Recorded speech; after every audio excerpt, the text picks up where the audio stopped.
Look at all these blue light specials here we've got. I tell you, isn't that something? I tell you, Kmart's known for good merchandise, but we always liked it just for entertainment. We go up and down the road and ask for all kinds of things there. We love Kmart. We have had just an overwhelming response on this telethon, and we'd like to continue it. We've got phone numbers up here for you to call, 520-5600 in Dallas, Metro 214-263-9404, and that is not a toll number now. That is just a Metro number, so give it a call when you can.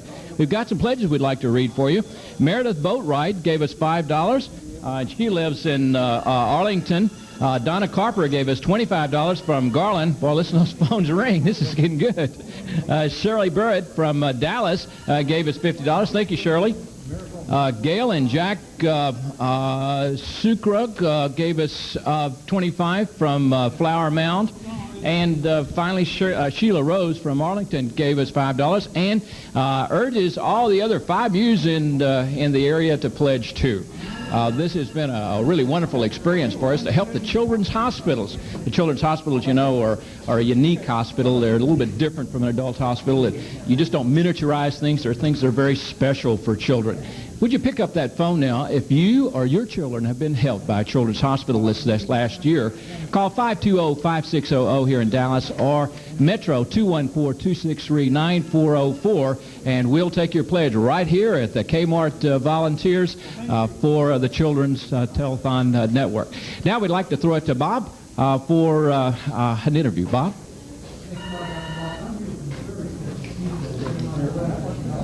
Rick Sidebottoms, who is the neonatologist over at Fort Worth, Cook Fort Worth Children's Medical Center. I got to get these new names right since they merged.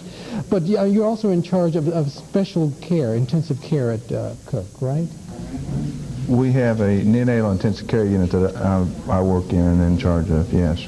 Okay. I want you to introduce this person next to you because I think you know him very well. This is Zachary Honeycutt. Zachary is 4 years old now, and he was in the intensive care unit from the time he was born till he was 4 months old. 4 months and 1 day, right?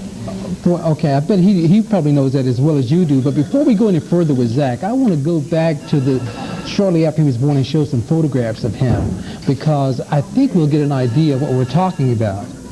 This is Zach when he was how old? This is Zachary when he was 1 week old, approximately. And it's a little deceiving because the bear in the picture is very small. and I can tell you that, let's just introduce Zach's mother, Carrie Honeycutt, too. Now, Carrie, how premature was Zach? Zachary was exactly 100 days early, and I had him at 24 weeks. Okay, now, I mean, as you said, the picture is deceiving because I don't know how many people understand how small that is, but I was talking to your husband, Zach's father, a minute ago, who said that his wedding band went all the way up his arm, Zach's arm, that is. Right. I mean, I don't know. I mean, a wedding band over an arm? Yes. How small, at the time that he was born, how small was this for? Zach was 1 pound and 9 ounces at birth. Now, but kids don't tend to live, do they? I mean, I didn't think kids could live that small. Well, the technology has gotten better, and about 50% of the babies that size survive now. Okay, Zach, let me ask you something. What are you planning on doing this summer? Going to Six Flags. You're going to go to Six Flags. Now, do you remember, I know you don't remember the day you were born, but I bet you know how you got to the hospital the day you were born, don't you? How did you get to the hospital? I flew in a helicopter. I mean, not many kids get to fly in a helicopter. I mean, what was a helicopter? I mean, how did this helicopter come about? Because, let's see, Mrs. Honeycutt, Zach was born in Abilene, right? Right, and they, after he was born, the pediatrician came in and said that there wasn't a chance in the world that Zachary would make it at that hospital. And he felt like this baby was a gift from God, and did we want to try to get him transported to a neonatal unit that his chances of survival would be greater. And at that time we said, you know, of course we do, and they called Cook Fort Worth Children's Hospital, and they sent the care flight unit to pick him up. Okay, now, I don't know the procedures. It just seems to me so phenomenal. This is called the miracle network here, and this is the miracle that we're talking about, isn't it? Yes, I think it is. Well, go ahead. Certainly, even transporting the baby this small takes a lot of care, and we have nurses that are specially trained, care flight nurses that go out and get these premature babies and just do a superb job. When did you know, Mrs. Honeycutt, that Zach was out of danger? How long was he in the hospital? Well, I was pretty paranoid until the day he went home with us, but I guess when Zach was on the life support system for about 3 months. Every time they tried to take him off the respirator, he would quit breathing. His trachea would swell up, and finally they called in a Dr. Schaefer, and they did a relatively new surgery on him called a cricoid split. And when they did the cricoid split at 3 months old, he finally came off the respirator. And after that, and he was off the respirator and just on oxygen, I felt like things were going to be okay. Now, I'm looking at a 4-year-old now, right? Now, he's just like any other 4-year-old, right? You were 4, right? And you're going to Six Flags. He may be a little smarter than some 4-year-olds. He's been through more. You've been through more. I mean, you've known this guy a long time, haven't you, Zach? We prayed for energy and we got it. Well, I tell you, I mean, Dr. Sidebottoms, I'm not sure that people understand how much costs are associated with this kind of care either. This is amazing. In 3 months, There is a lot of cost involved. She can probably tell you what her hospital bill was. About $350,000. $350,000. You had a lot of help, I think, in helping pay for that. We had real good insurance. Okay, call the numbers on the screen. Thank you very much for being here. We're going to go back to Bob, who's standing by with some checks. Thank you, Bob. We have 2 very special people with us from Kmart today, Lamar Hardiman and John Valenti. Lamar, you... These guys brought their own cheering section, as we can well tell. Lamar, you've got something to tell us about Johnson & Johnson products in Kmart. Yes, sir. In combination and in partnership with the Johnson & Johnson family of products, we are very proud to announce that we have several coupons available inside the store for redemption that was $7.95 sent to the Johnson & Johnson family for this teddy bear. They will match that $7.95 donation up to $650,000. Wow, how about that? Very good. We like that. And now, here's the really interesting part. John, you have some money for the Children's Miracle Telethon. Yes, Bob. I'm one of 5 regional vice presidents, and today we're making presentations across the United States and 4 other markets, plus this one. And I have a check to give you today for $20,000 on behalf of our associates throughout our region. $20,000. Whoa, that deserves a big one, guys.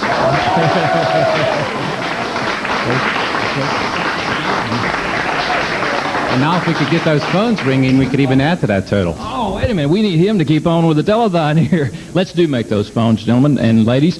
The number is 520-5600 here in Dallas and 214-263-9404, a metro number. Now we'd like to visit with Susie, who made a visit earlier today, with Dr. Kramer.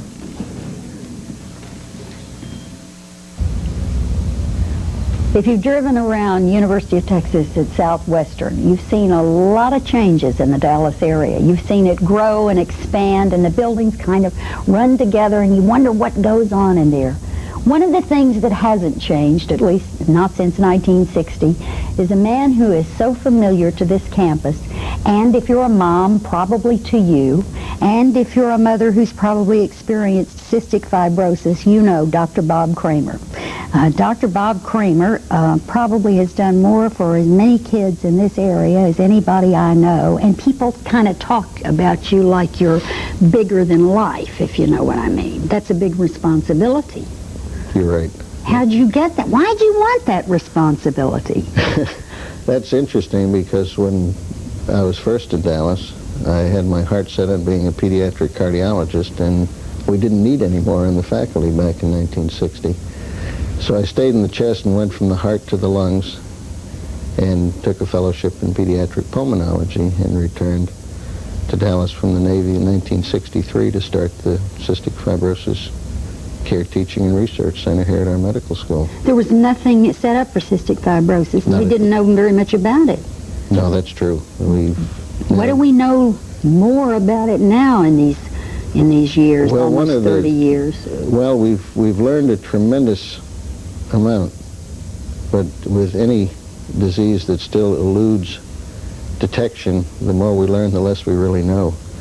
We've isolated the gene for cystic fibrosis, which will help tremendously in prenatal testing and family planning. We've also been working very, very hard on the molecular chemistry and the cell biology of the defect that causes the symptoms in cystic fibrosis. And it's probably the last 5 years more has happened than in the preceding 20 years that I've been involved with the disease. We've gotten closer, but are we there yet? Is there a cure? There is no cure. There probably will never be a cure. Hopefully there'll be a control, and that's the important thing. And working at this medical center is so exciting because we have people who are world-renowned in the areas in research that cystic fibrosis is looking at. And with the clinical center that I direct at Children's Hospital, we've got both sides of the coin, the research and the clinical, to work with, and it's very, very exciting at this time. You've lost a lot of friends to cystic fibrosis. I sure have. A lot of children that you cared about. You've been close to a lot of families, and they've become your family in a sense. That's got to be hard on you. It really is, and fortunately having a wonderful family of my own and people who are wonderful in the community like you, who are helping us in so many ways, and the folks at the medical school and at Children's and my staff at the hospital, all of them have helped contribute to making the task easier. And if I can go to bed at night knowing that if I hadn't been there, it might not have been as good, then I can be at peace with myself. And I think that's all we can hope for at this point. That's all any of us can hope for. You're right. You are a treasure in this city, and I think if you come to know Dr. Bob Kramer and know the success and the effort that he has put into the lives of so many children, you will understand that truly this is the path he was meant to walk.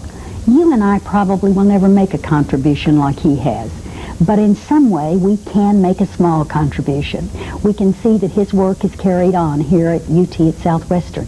That's why we're asking you. I know times are tough. I mean, we know that, but they're tougher yet if you've got a child who is experiencing any kind of an illness.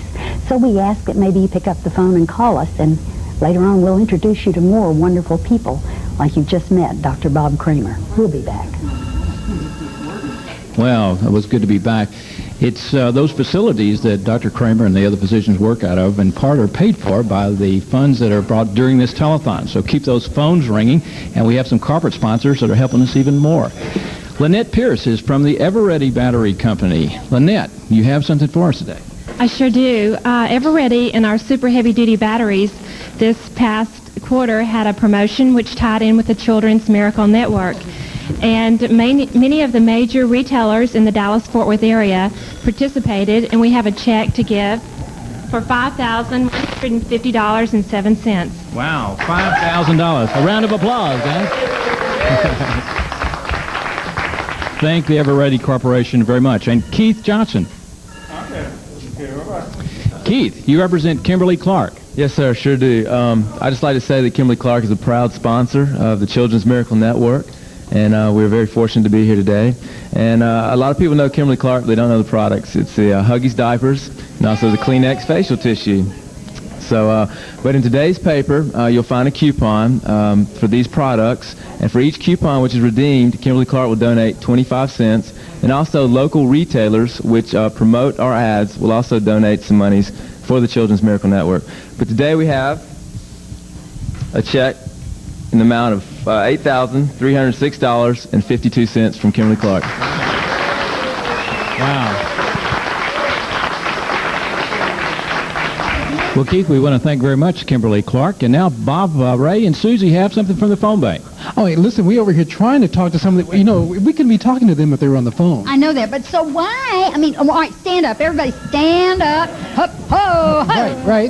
Okay, and you will stand until the phones ring. right. If you can only sit down when your phone doesn't ring, and the number to call is 520-5600, Metro 214-263-9404. Oh, you got it, Susie. I mean, the phones are already beginning to ring. I think the touch is there, but surely they've been hearing some good things about these two institutions that we're supporting. That's right. And if they hear the good things, should we Why say aren't any they more? calling? That's all it is. You know they are hearing. I mean, they are There are calling, some 'cause people we've got calling. some pledges, and I want to read them to you. Everybody knows Major Bill Smith. He's been interviewing Elvis. my goodness, And Major yes. Bill made a wonderful donation. Jeff Wright from Watauga, Texas called in. Brian Johnson from Euless made a wonderful donation, and we're so grateful for that. You've got some, I think, back. Yes, indeed, and they're coming from all over the area. For example, Toy King of Graham, Texas is called in. Pearline King of Everman, Texas is called in. George Clements of DeSoto. We've got a call from C. Kleischmas of Richardson. And Michael Dillman of Dallas, and Jim what is that? Jim Shoot of Richardson. Oh, we thank you for that, and I apologize for messing up your name. Pam go ahead. Kiteman, or Kratman? Reitman? I don't know. Pam, I don't know. Pam, anyway, from Dallas. I'll give her phone number, and then we'll know. Cindy Kennedy of Rowlett has called in, as has David Weatherford of Dallas and Greg Sanderson of Whitewright. Audrey Daith of Rowlett, Texas. Ferdina Davis from Longview, Texas. All the way in Longview. That's wonderful. Mary Davis of Dallas, Texas called in with a pledge. And Cynthia Clay from Crowley, Texas. All across the Metroplex. People are responding to this. We have 3, 6, 8, about 9 people still left standing. So get the phones to ringing, because they're not going to sit down until you call. We got 9 people standing, and there are 3 million people in the metro area? That's right. Listen, these phones should be ringing off the table, literally off the table. If you care about these institutions, if you care about children the way we do, these phones ought to be ringing. So please, call in right now. The numbers are there on the screen. The numbers are there, and the people from Kmart, I've got to tell you this, I got to do the blue light special at Kmart in Greenville, Texas. We drove up in my yellow van. They let me put the blue light special on and had more fun. Kmart is a fun place to be. I mean, every family in the world loves Kmart, and we thank you all for being here today. We know that the phones are going to ring again. There's another one down. There's one in the background. We've got 3 in the back, 5. These 2 girls, where are you from? Where do you go to school? I go to Workman Junior High. Why are you here today?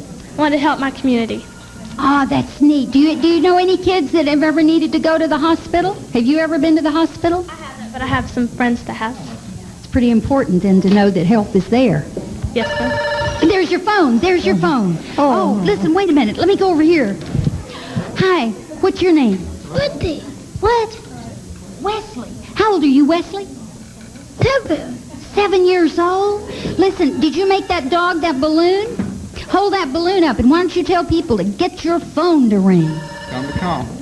Say call. Oh, call. Okay, that's good. Back up here, we got 3 guys back in the back.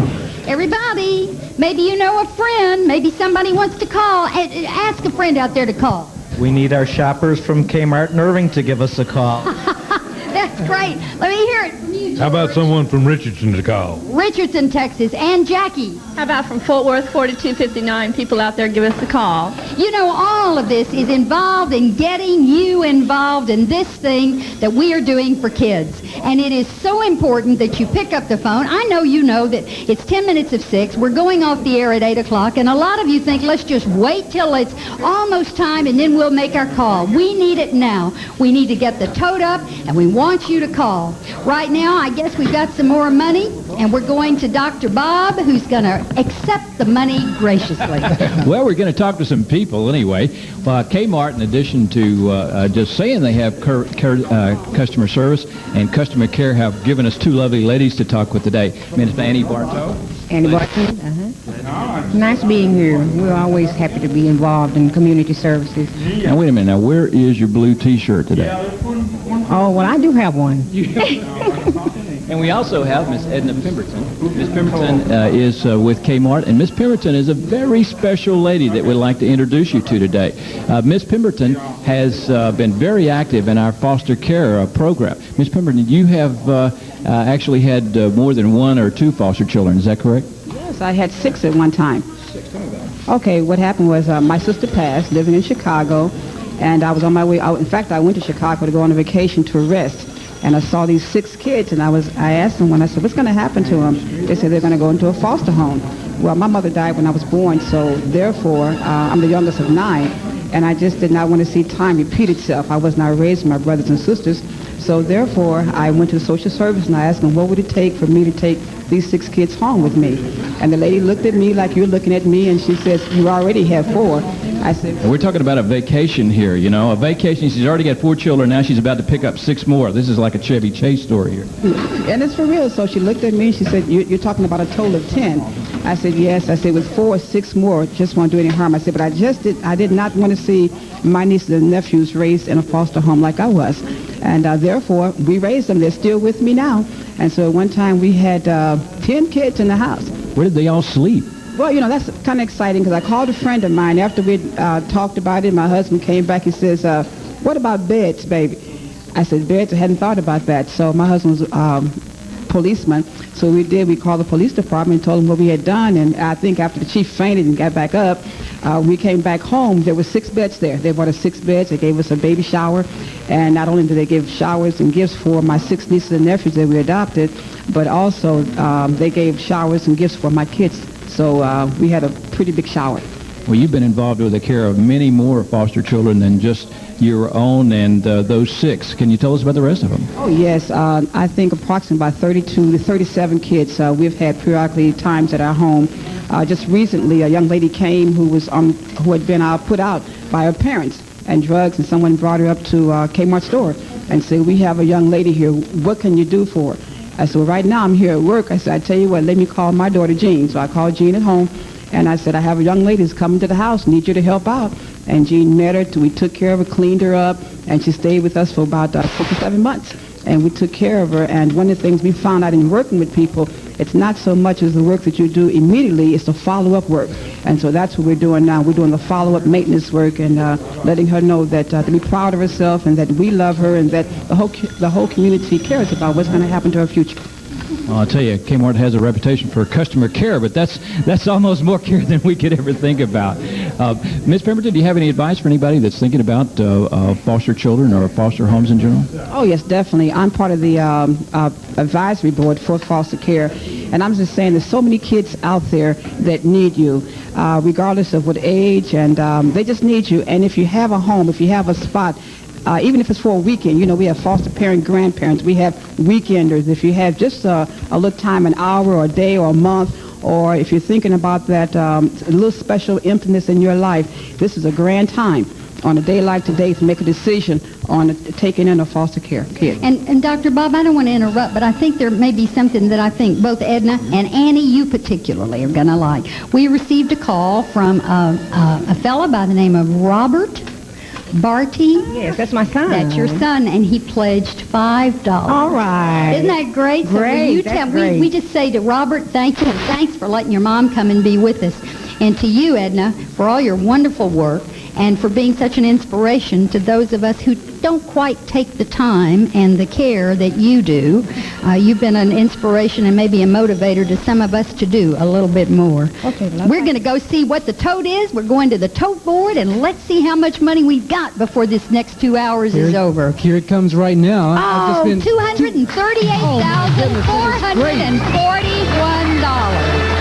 That is fantastic. That is fantastic. And Susie, I was just going to say, I've just been deputized by these clowns from Hello Shrine. You know, I'm a deputy. I've always been a clown, but now I'm a... You know these guys. This is Ossifer Nappy, and I don't know your name. Sweetie. You know, some people just never grow up, if you know what I mean. And to you guys who've been spreading love and joy and having a lot of fun in the doing, making a lot of kids happy, you are an integral part of this telethon, and for your time, we really do thank you. We've got 3 minutes to go here. Now, 3 minutes means how do we make this time count?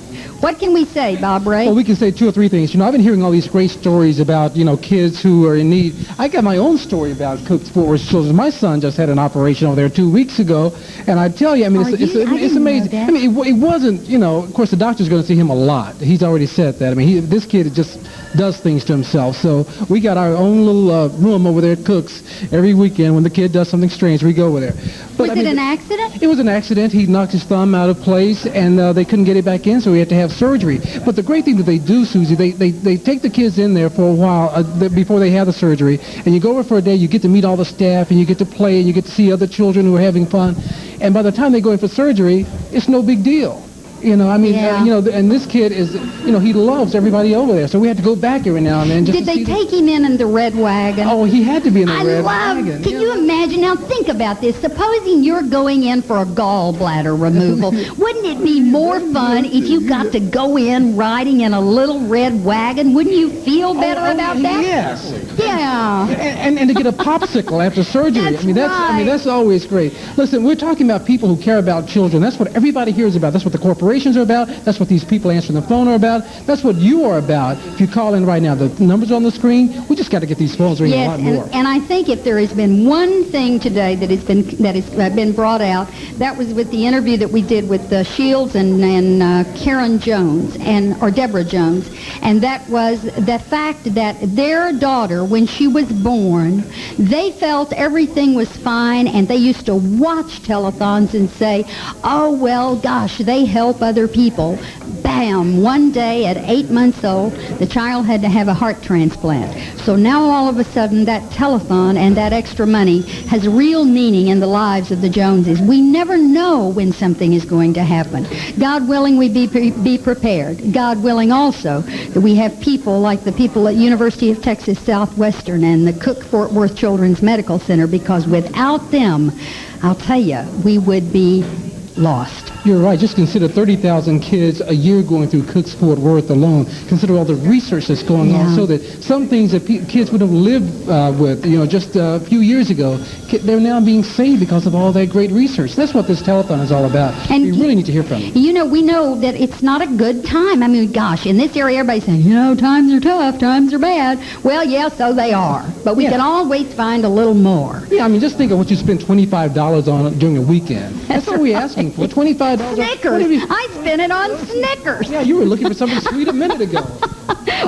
We're going to go out with something that's kind of special, because we're talking about people that win. We're talking about children that overcome and parents that stay with them and overcome. We're going to show you some of the families that are involved. So take a look at this. These people are the real winners of this telethon.